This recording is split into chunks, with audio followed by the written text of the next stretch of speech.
Hello বন্ধুরা, আমি নাসিকা। আমার নিউ ব্লগে তোমাদের সবাইকে ওয়েলকাম। আজকে আমি বানাচ্ছি পাটিসাপটা। এটা দু রকমের পাটিসাপটা বানাচ্ছি, একটা আম দিয়ে আর একটা সিম্পল। তো দেখে নাও, এখানে নারকেল আমি কুড়িয়ে নিয়েছি। তোমরা কে কে পাটিসাপটা খেতে ভালোবাসো কমেন্টের মাধ্যমে নিশ্চয়ই জানিয়ে দিও।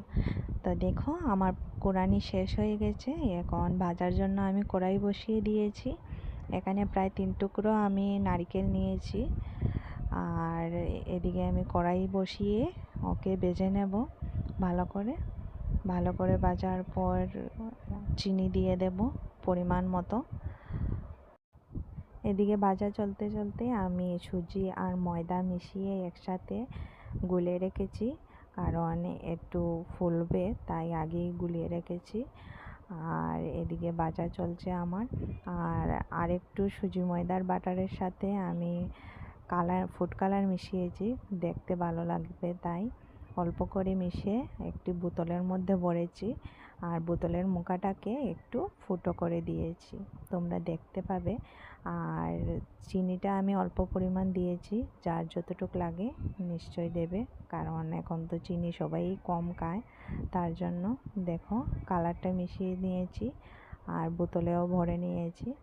এদিকে আমার নারকেল ভাজাও কমপ্লিট। এখন আমি একটা তাওয়া বসিয়ে তাওয়ার মধ্যে একটু অল্প পরিমাণ তেল লাগিয়ে নেব।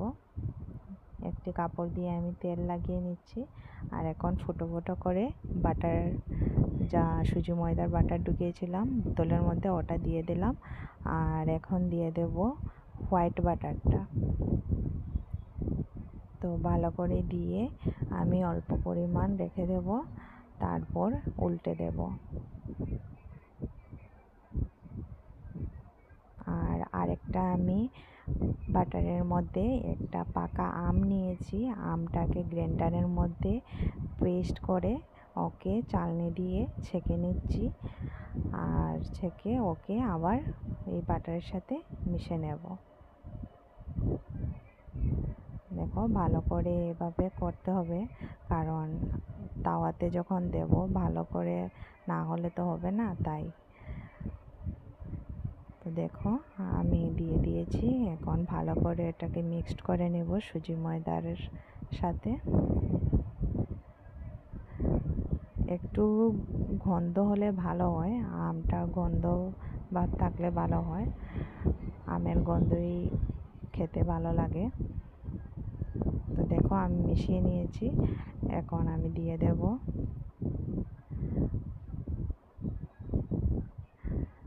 এটা দেওয়ার মানে হলো দেখতে ভালো লাগে, ফুটো ফুটো ভাব আসে।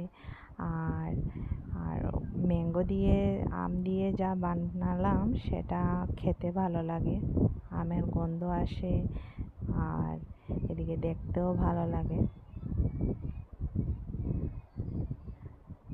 তবে দেখে নাও, আর তোমাদের কীরকম লাগলো আমার পাটিসাপটাগুলো বানানো কমেন্টে নিশ্চয়ই বলে দিও। আর আম দিয়ে পাটিসাপটা কে কে খেয়েছো আগে কমেন্টে নিশ্চয়ই বলবে। আমার আজকের ব্লগটা তোমাদের কীরকম লাগলো কমেন্টে নিশ্চয়ই বলে দিও, আর লাইক শেয়ার অ্যান্ড সাবস্ক্রাইব করে দিও। থ্যাংক ইউ বন্ধুরা।